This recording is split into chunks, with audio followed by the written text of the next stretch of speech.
అప్పులు చేయం, సంపద పెంచుతాం, అందరికి ఇచ్చిన హామీలు నిలబెట్టుకుంటాం, 100 రోజుల్లోనే 6 గ్యారంటీలు అమలు చేస్తాం, ఇగో బాండ్ పేపర్ మీద కూడా రాసిస్తున్నాం అన్నాడు. ఇవాళ మీరు చూసింటారు పేపర్లో వార్త వచ్చింది, పిల్లలకు వీళ్ళు ఫీజు రీయింబర్స్మెంట్ ఇస్తలేరు, సర్టిఫికెట్లు ఇస్తలేరు కాలేజీలో. వీళ్ళు ఫీజు రీయింబర్స్మెంట్ కట్టాలి కదా. రాజశేఖర రెడ్డి గారు ఉన్నప్పుడు ఒక పథకం తెచ్చిండు, మంచి పథకం. ఏంటిది అది? పిల్లలు ప్రైవేట్ కాలేజీలో చదువుకుంటే వాళ్ళకు కాలేజీలకు పిల్లల తరఫున ఫీజు కట్టాలి, అది fee reimbursement.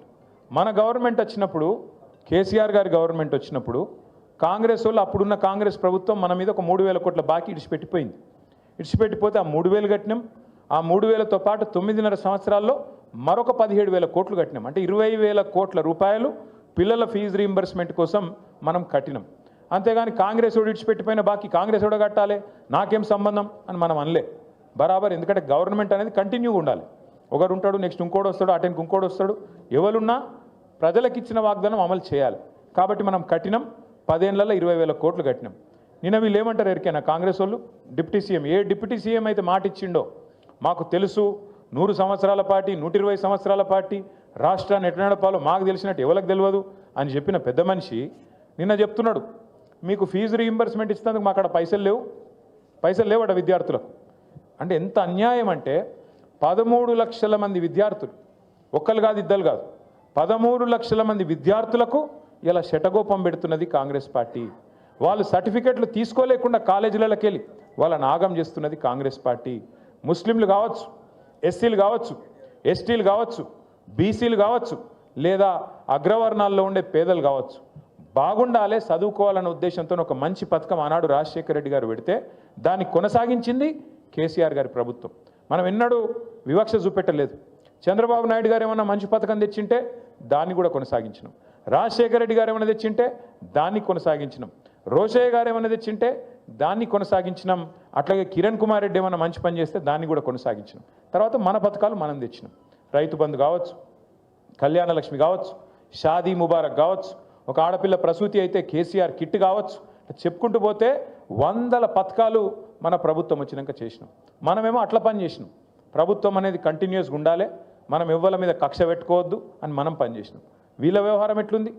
KCR పేరున్నది KCR కిట్లా cut చేసి పారేయండి. ఇవాళ రాష్ట్రంలో 14 లక్షల మంది ఆడబిడ్డలకు ప్రభుత్వ ఆసుపత్రుల్లో ప్రసూతులు పెరగాలని చెప్పి వాళ్ళ కేసీఆర్ కిట్లు ఇచ్చింది బీఆర్ఎస్ ప్రభుత్వం. కానీ కాంగ్రెస్ ప్రభుత్వం వచ్చిన తర్వాత ఒక్క కేసీఆర్ కిట్ వచ్చిందా? కేసీఆర్ గారు ఉన్నప్పుడు బతుకమ్మకు ఒక కానుకగా, చిరు కానుకగా బతుకమ్మ చీరలు వచ్చేది. రంజాన్ వస్తే రంజాన్కు రంజాన్ తోఫా వచ్చేది. క్రిస్మస్కు క్రిస్మస్ కానుక వచ్చేది. ఇవాళ చీర కాదు, జాకెట్ ముక్క పెడుతుండ వీడు కనీసం. ఇక మళ్ళీ పెద్ద పెద్ద మాటలు, ఇందిరమ్మ రాజ్యము, ప్రజాపాలన, ఆడబిడ్డలు అందరినీ కోటీశ్వరులు చేస్తా. నేను చెప్తున్నా కదా, కోటీశ్వరులు చేసుడు కాదు, మీ మెడల పుస్తల తాడు ఎత్తుకపోకపోతే వీడే మంచోడు. గంత దుర్మార్గమైన ప్రభుత్వం ఇవాళ ఈ రాష్ట్రంలో ఉన్నది. ఫీజు రీయింబర్స్మెంట్కు పైసలు లేవు, తులం బంగారంకు పైసలు లేవు, రైతు బంధుకు పైసలు లేవు, 4,000 పెన్షన్కు పైసలు లేవు, 2,500కు పైసలు లేవు, రుణమాఫీకి పైసలు లేవు.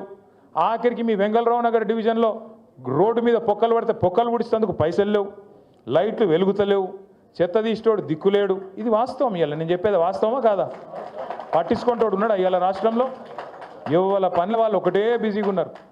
చందానగర్లో మొన్న పొద్దున పూట, మనకి ఎక్కువ దూరం కూడా కాదు, 4-5 కిలోమీటర్ల అవతల చందానగర్లో పొద్దున పూట బంగారం షాప్ మీద పడి దొంగలు తుపాకులు పట్టుకొని ఆయనతో దోసుకొని పోయారు. చూసిరా టీవీలలో లేదా?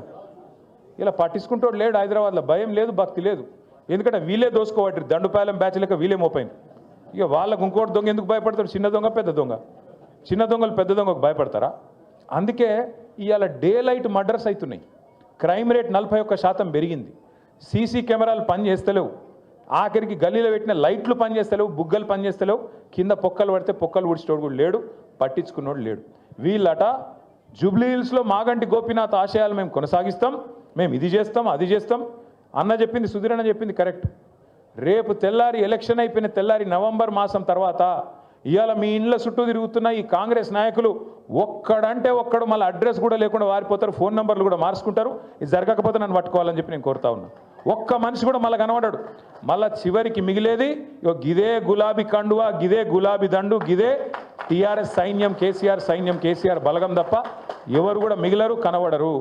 మళ్ళా హైదరాబాద్ ప్రజలతోని మళ్ళా కలిసిమెలిసి ఉండేది, మళ్ళా కొట్లాడేది, సమస్యల పరిష్కారానికి ముంగట పడేది మన పార్టీ తప్ప వాళ్ళతో కాదు.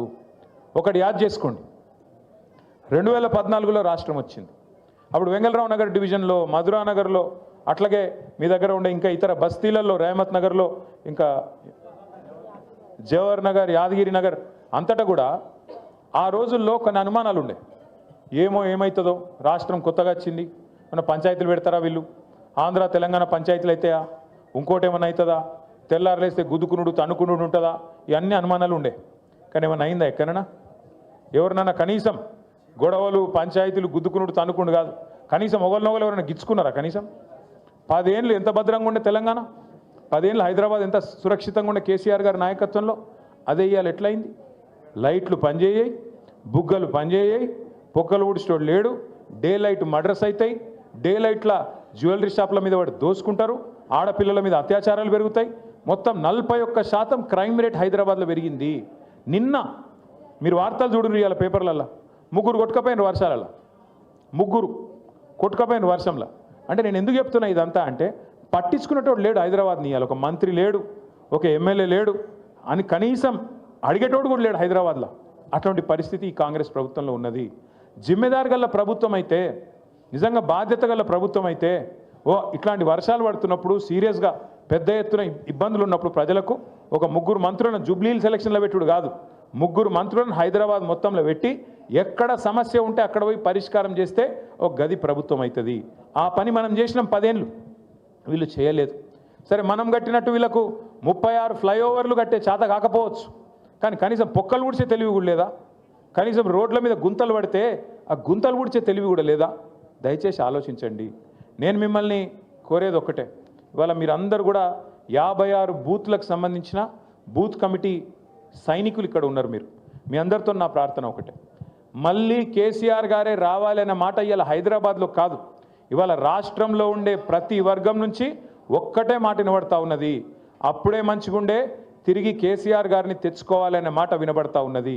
అందుకే నేను మిమ్మల్ని కోరేది ఒకటే, కేసీఆర్ గారు తిరిగి మళ్ళీ రాష్ట్రానికి నాయకత్వం వహించాలి అంటే ఆ జైత్రయాత్ర మీ జూబ్లీహిల్స్ నుంచే మొదలు కావాలని చెప్పి నేను కోరుతా ఉన్నా. మీ వెంగళరావు నగర్ డివిజన్ నుంచే మొదలు కావాలని నేను కోరుతా ఉన్నా. यहीं से शुरू होना अपनी जीत की जो सिलसिला है, यहीं से शुरू होना है. क्योंकि आज हर कोई चाह रहा, आप कोई ऑटो चलाने वाले हमारे भाई से पूछो, क्या हालत है रे भाई, क्या हालत है, बर्बाद हो गया ना भाई, क्या करें. मैं 2-4 महीने पहले मैं आ रहा था कहीं असेंबली से, मैं पार्टी ऑफिस आ रहा था. आते आते बीच में वो बंजारा हिल्स के पास रेड लाइट आया तो रुक गया मैं. इतने में मेरे बगल में एक ऑटो आ गया. ऑटो वाला सलाम बोला, मैं भी सलाम भाई बोला. बोलते ही उन्होंने बोला, साहब एक बार शीशा नीचे करो. मैं शीशा नीचे कर लिया. बोला सलाम, मैं फिर से बोला सलाम. क्या नाम है? बोला महमूद. बोला महमूद भाई क्या हाल है? क्या हाल है साहब? बर्बाद है. मैं बोला बर्बाद क्या हुआ? क्या है साहब? पूरा धंधा कारोबार ख़त्म, कहीं भी रोटेशन में पैसे नहीं है. एक तरफ रियल एस्टेट ख़त्म हो गया, एक तरफ हमारा कारोबार ख़त्म हो गया. कहीं भी आज कहीं भी देखो आप, आज कोई नहीं है साहब. केसीआर साहब जाने के बाद वो गया साहब, वो माहौल गया हैदराबाद में, वो पुराना वाला हालचाल नहीं है అని అన్నాడు. मैं क्या करूं महमूद भाई, फिर 1 वोट का सजा 5 साल है ना, ఒక ఓట్ శిక్ష 5 ఏళ్ళు కదా అని నేనన్నా. అంటే ఏమంటాడు తెలుసా మహమూద్ భాయ్, कोई तरकीब नहीं है क्या साहब, कोई तरकीब అంటే ఏమైనా ఉపాయం లేదా అంటుండు. యాడున్నది ఉపాయం? ఉపాయం యాడున్నదంటే మీ చేతులు ఉన్నది. జూబ్లీహిల్స్లో మీరు గట్టిగా గుద్దుతే వీళ్ళు చక్కగా అవుతారు, లైన్లోకి వస్తారు. ఇచ్చిన హామీలన్నీ నిలబెట్టుకోవాలంటే మీరు జూబ్లీహిల్స్ లగాయించి మంచిగా పిడికిలు బిగించి కడుపులోకి వెళ్ళి గట్టి గుద్దుతే అన్ని చక్కగా వెళ్తాయి. తులం బంగారం వెళ్ళాలి, 2500 రూపాయలు వెళ్ళాలి, ముసలోళ్ళకు 4000 పెన్షన్ వెళ్ళాలంటే మీరు ఇప్పుడు మళ్ళా అటు ఓటేసి మళ్ళీ ఇటు అడిగినాం అనుకో, రేవంత్ రెడ్డి ఏమంటాడు, మాకే ఓటేసారు జూబ్లీహిల్స్ ప్రజలు, మేము ఒక్క హామీ నిలబెట్టుకోకపోయినా, అన్ని లంగ మాటలు చెప్పినా, అన్ని దొంగ మాటలు చెప్పినా, జూటా మాటలు చెప్పినా నాకే ఓటేసారు, కాబట్టి వీళ్ళకి ఇచ్చేదేమన్నది లేనేలేదు. కానీ రేవంత్ రెడ్డిని అని తప్పులేదు. రేవంత్ రెడ్డి అనేట ఆయన చాలా నిజాయితీ గల మోసగాడు. ఆయన ఏ మాట కా మాట చెప్పుకోవాలి భయ్, ఎందుకంటే ఆయన ముందే చెప్పిండు.